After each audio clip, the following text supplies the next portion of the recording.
قل بفضل الله وبرحمته فبذلك فليفرحوا هو خير مما يجمعون।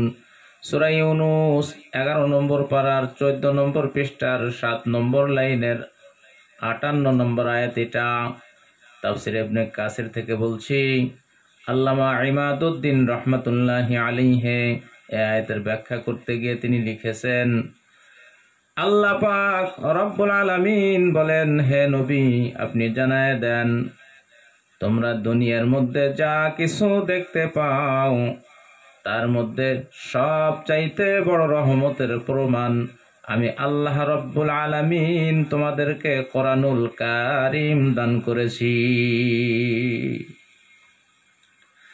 তাহলে আল্লাহ রব্বুল আলামিন যে রহমত আমাদেরকে দান করেছেন, অনেক অনেক রহমত দান করেছেন, তার মধ্যে সর্বশ্রেষ্ঠ রহমত হলো মহান আল্লাহ রব্বুল আলামিন আমাদেরকে কোরআন দান করেছেন। কেন কোরআন দান করলেন? আর আল্লাহ রব্বুল আলামিন বলেন, তোমরা এই কোরআন দিয়ে আনন্দ করো। কেন আনন্দ করব? মহান আল্লাহ রব্বুল আলামিন নিজেই তার ব্যাখ্যা দিচ্ছেন, হুয়া খায়রুম মিম্মা ইয়াজমাউন।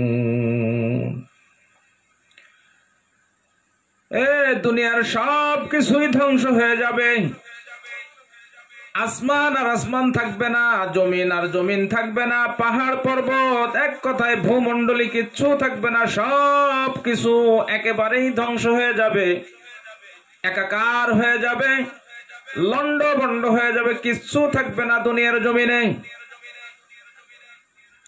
মহান আল্লাহ রব্বুল আলামিন বলেন, এ কোরআন ছিল, আছে, থাকবে, কারণ কিয়ামতের কঠিন ময়দানে মহান আল্লাহ রব্বুল আলামিন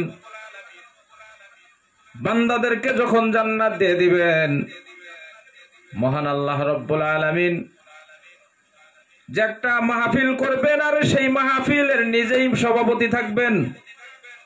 মহান আল্লাহ রব্বুল আলামিন ওই মাহফিলের মধ্যে নিজের কণ্ঠে তার জান্নাতি বান্দা বান্দীদেরকে মহান আল্লাহ রব্বুল আলামিন এই কালামে পাক কোরআন শরীফ তেলাওয়াত করে শোনাইবেন। এই জন্য আল্লাহ রব্বুল আলামিন বলেন, এই কোরআন আমি আল্লাহর কাছে সবচাইতে শ্রেষ্ঠ সম্পদ। এই জন্য কোরআন দিয়ে তোমরা আনন্দ করো।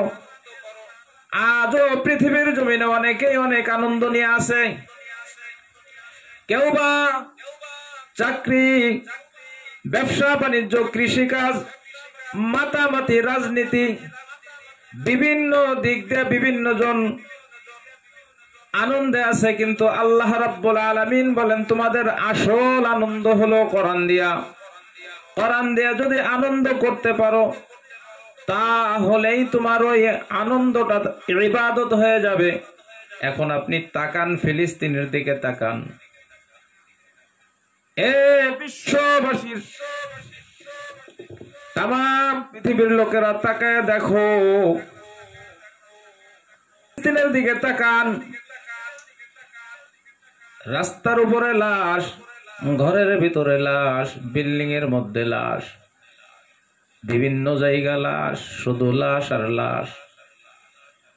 অকাতরে গুলি চালাচ্ছে ইহুদি, নাস্তিক, মুরতাদ, কাফের, বেঈমানেরা।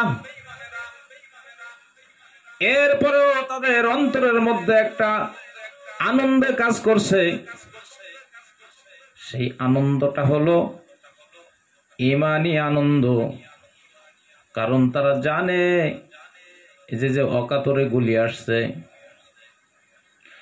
রব্বুল আলামিন বলেছেন, হুয়া খায়রুম মিম্মা ইয়াজমাউন, তোমরা আনন্দ করো কোরআন দিয়ে, কারণ যে যা কিছু নিয়ে আনন্দ করো না কেন, এই আনন্দে তোমাদেরকে জাহান্নাম পর্যন্ত পৌঁছায় দেবে। আর কোরআন দিয়ে যদি আনন্দ করতে পারো, মহান আল্লাহ রব্বুল আলামিন বলেন, কিয়ামতের কঠিন ময়দানে এই কোরআনের মাহফিল যেদিন কায়েম হবে, মহান আল্লাহ রব্বুল আলামিন সেদিন সভাপতিত্ব করবেন, কোরআনুল কারীম সেদিন শোনাবেন, নিজের কণ্ঠে শোনাবেন। এই জন্যই আল্লাহ রাব্বুল আলামিন জানিয়েছেন তোমরা কোরআন দিয়ে আনন্দ করো। আজও পৃথিবীর জমিনে অনেকেই অনেক আনন্দ নিয়ে আছে, কেউ বা ব্যবসা নিয়ে, বাণিজ্য নিয়ে, কেউ কৃষি জীবিকাজ নিয়ে, কেউ চাকরি বাকরি নিয়ে, কেউ বা মাতামাতি নিয়ে, রাজনীতি, বিভিন্ন ধরনের বিভিন্ন পেশা, বিভিন্ন শ্রেণীতে নিয়োজিত আছে, কিন্তু তাদের আনন্দ কোরআন দিয়ে হচ্ছে না। এখন আপনি তাকান, ফিলিস্তিনের দিকে তাকান, তাদের মনে কোনো আনন্দ নাই, কিন্তু তারপরও তাদের অন্তরের মধ্যে একটা আনন্দ আছে। এই যে যেদিকে তারা তাকায় ওদিকেই লাশ দেখতে পায়, বিল্ডিং এর ভিতরে লাশ, রাস্তার উপরে লাশ, বিভিন্ন জায়গা লাশ, ধ্বংসস্তূপ, কিন্তু তারপরেও ফিলিস্তিনের মুসলিমদের অন্তরের মধ্যে একটা শান্তি আছে। সেই শান্তিটা হলো তারা জানে যদি মৃত্যুবরণ করি মহান আল্লাহ রাব্বুল আলামিন আমাদের মৃত্যুকে মৃত্যু দিবেন না, আমাদের মৃত্যুকে মহান আল্লাহ রাব্বুল আলামিন শহীদি মৃত্যু দিয়ে দিবেন।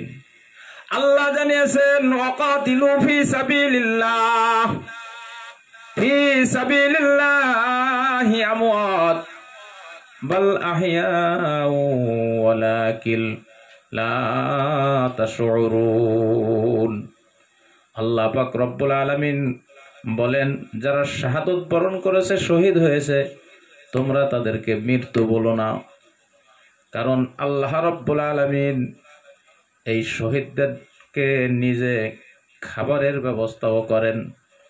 তা যে কথা বলতেছিলাম, এদের অন্তরের মধ্যে যদি এই ঈমানের বল না থাকতো, কোরআনের আনন্দ না থাকতো, তাহলে তারা টিকে থাকতে পারতো না। মায়ের সামনে ছেলের লাশ, ছেলের সামনে বাবার লাশ, এমনকি সপরিবারে লাশ হয়ে পড়ে আছে। ঘর দরজা শুধু ধ্বংসস্তূপে পরিণত হয়ে গেছে রে মুসলমান। এই জন্যই কোরআন দিয়ে আনন্দ করতে হবে। আর যদি কোরআন তোমার আমার মধ্যে থাকে, তাহলে ওই ইহুদি, নাস্তিক, মুরতাদ যাই কিছু আপনি বলেন না কেন, এদের ভয় অন্তরের মধ্যে আসবে না, কারণ এরা কোটি কোটি যাই কিছু হোক না কেন, এদের অন্তর মরা। আর মুসলিমদের অন্তর হলো জিন্দা। এই জন্য কোরআন দিয়ে যদি আনন্দ আপনি করতে পারেন, তাহলে ওই ফিলিস্তিনের মুসলিমদের মতো আপনি মহান আল্লাহ রাব্বুল আলামিনের কাছে দামি হয়ে যাইতে পারবেন।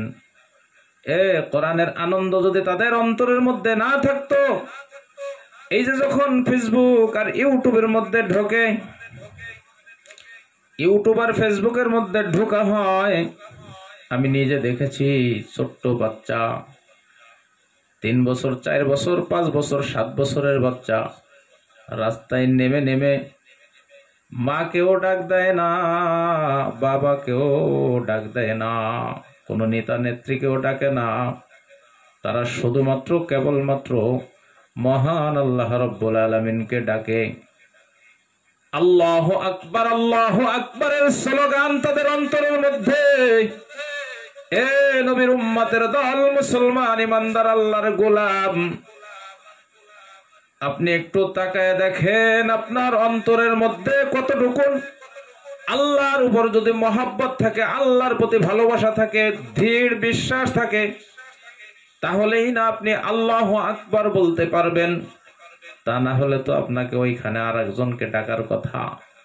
কিন্তু ছোট্ট বাচ্চা বাবাকেও ডাকে না, মাও কেউ ডাকে না, ভাইকেও ডাকে না, কাউকে ডাকে না, শুধুমাত্র কেবলমাত্র আল্লাহু আকবার, আল্লাহু আকবার।